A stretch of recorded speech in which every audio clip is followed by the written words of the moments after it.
A magnitude 4.2 earthquake occurred.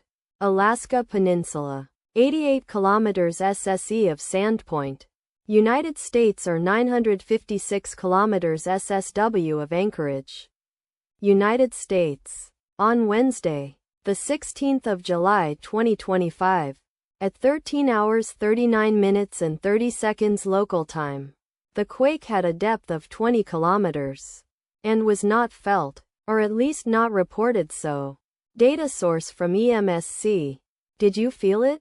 Let us pray. May the earthquake that occurred not affect our brothers and sisters there. May the earthquake not happen again. And may God protect everyone. Amen.